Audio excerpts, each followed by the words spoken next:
Asal-usul Aceh, negeri Serambi Mekah yang penuh misteri dan keagungan sejarah. Apakah kamu pernah bertanya-tanya, mengapa Aceh disebut Serambi Mekah? Bagaimana asal mula kerajaan Islam pertama di Nusantara lahir di ujung utara Sumatera ini? Dan, benarkah Aceh adalah tempat pertama kali bendera Islam berkibar di bumi Nusantara?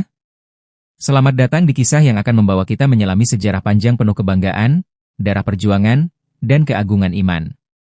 Asal-usul Aceh, negeri Serambi Mekah yang penuh misteri dan keagungan sejarah. Sebelum kita mulai perjalanan waktu yang menakjubkan ini, jangan lupa dukung channel ini dengan menekan tombol subscribe, like, dan share. Agar kami terus semangat menghadirkan kisah-kisah sejarah Islam Nusantara yang jarang diketahui banyak orang. Sekarang, mari kita buka lembar pertama kisah panjang Aceh Darussalam. Bab 1 Negeri di Ujung Pulau, di Belai Samudera. Aceh.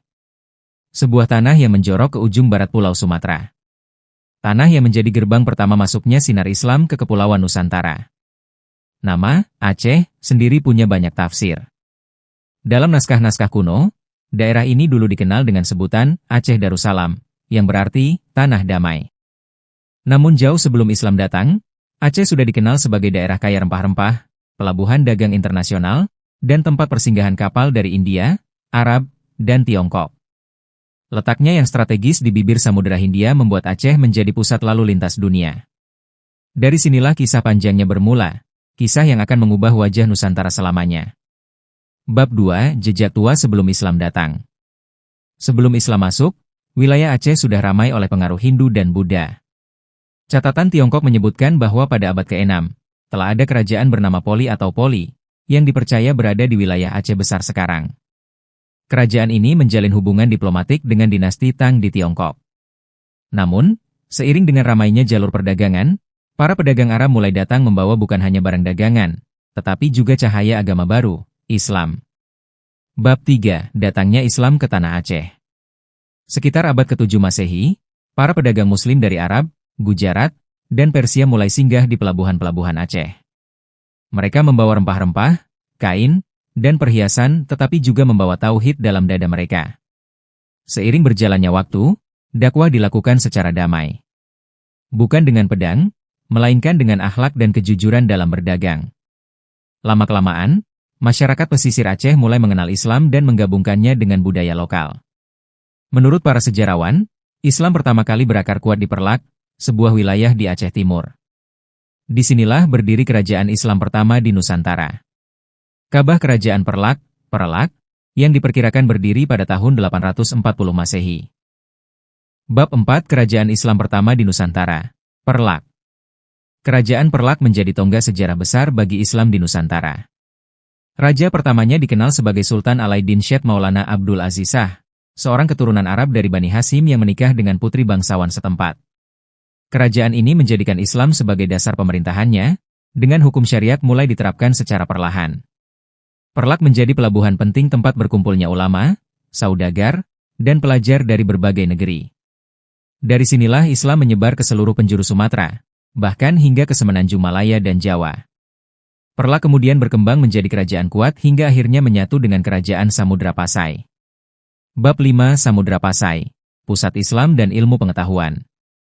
Setelah Perlak melemah, muncul kerajaan baru yang tak kalah besar. Kerajaan Samudra Pasai, berdiri sekitar abad ke-13 M.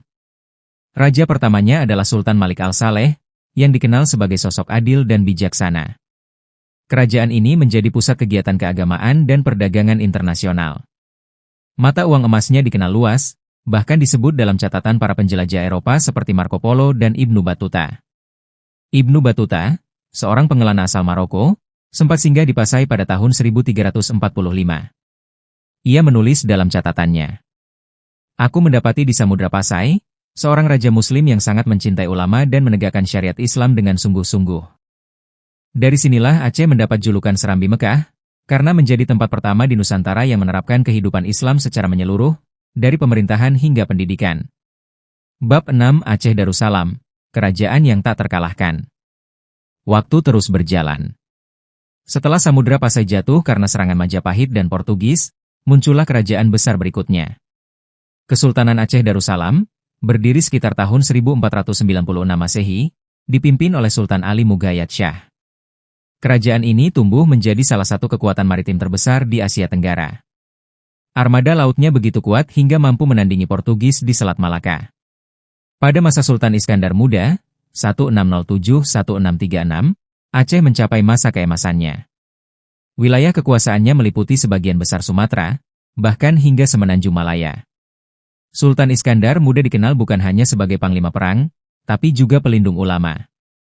Ia mendirikan pusat pendidikan Islam dan mendatangkan ulama besar seperti Syekh Nuruddin Ar-Raniri dan Abdur Rauf As-Singkili, yang melahirkan karya-karya keislaman monumental.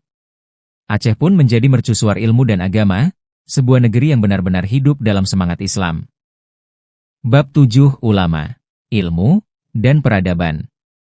Di masa itu, Aceh bukan hanya kerajaan kuat, tapi juga pusat peradaban Islam di Asia Tenggara.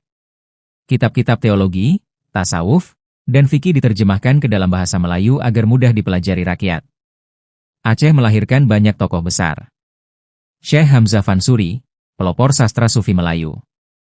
Syekh Abdur Rauf As-Singkili, penerjemah kitab tafsir Al-Quran pertama dalam bahasa Melayu. Nuruddin Ar-Raniri, penulis kitab Bustanus Salatin, ensiklopedia sejarah Islam dan pemerintahan. Dari Aceh inilah lahir tradisi keilmuan Islam Melayu yang kemudian berkembang ke seluruh Nusantara. Bab 8 Penjajahan dan Perjuangan tak berkesudahan. Namun kejayaan itu tidak bertahan selamanya. Ketika bangsa Eropa datang membawa senjata dan kerakusan, Aceh menjadi benteng terakhir yang melawan penjajahan. Portugis mencoba menaklukkan Aceh pada abad ke-16, tapi gagal. Lalu datanglah Belanda pada abad ke-19, dengan kekuatan militer yang jauh lebih besar. Perang Aceh meletus pada tahun 1873, menjadi perang terpanjang dan paling berdarah dalam sejarah kolonial Belanda di Indonesia. Rakyat Aceh berjuang dengan semangat jihad. Nama-nama seperti Teku Umar, Kat Nyak Dien, Kat Mautia, dan Panglima Polem menjadi legenda keberanian. Mereka berperang bukan hanya untuk tanah, tapi juga untuk agama dan kehormatan. Aceh menjadi simbol perlawanan Islam terhadap penjajahan. Bab 9 Aceh dan Peran dalam Kemerdekaan Indonesia. Setelah Indonesia merdeka, Aceh kembali memainkan peran penting. Saat ibu kota Yogyakarta dibombardir Belanda pada 1948, rakyat Aceh menyumbangkan emas dan hartanya untuk membeli pesawat Dakota RI-001, seulawah. Pesawat pertama milik Republik Indonesia yang kemudian menjadi cikal bakal Garuda Indonesia. Berkat semangat dan solidaritas itu, Aceh mendapat penghargaan khusus dari pemerintah pusat. Namun perjalanan Aceh tak selalu mulus. Konflik panjang, bencana tsunami 2004, hingga perjuangan otonomi, semuanya menjadi bagian dari perjalanan panjang yang membentuk Aceh hari ini. Bab 10 Aceh hari ini, Warisan Islam dan Perdamaian.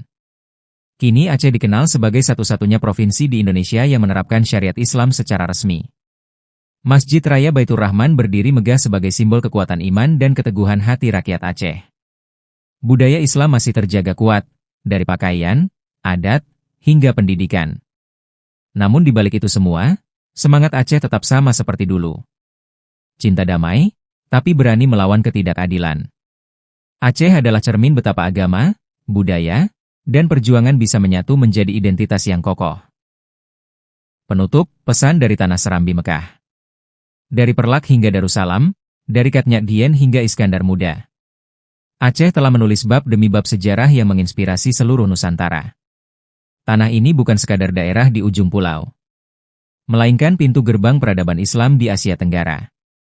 Dan mungkin, inilah alasan mengapa Aceh selalu disebut dengan penuh hormat sebagai Serambi Mekah, tempat berkah, tempat pertama kali Islam menjejak di bumi Indonesia. Terima kasih sudah menonton hingga akhir. Jangan lupa dukung terus channel ini dengan subscribe, like, dan bagikan video ini, agar semakin banyak yang mengenal sejarah besar Nusantara yang penuh hikmah. Sampai jumpa di kisah berikutnya. Dari Aceh, kami belajar arti iman, perjuangan, dan kehormatan.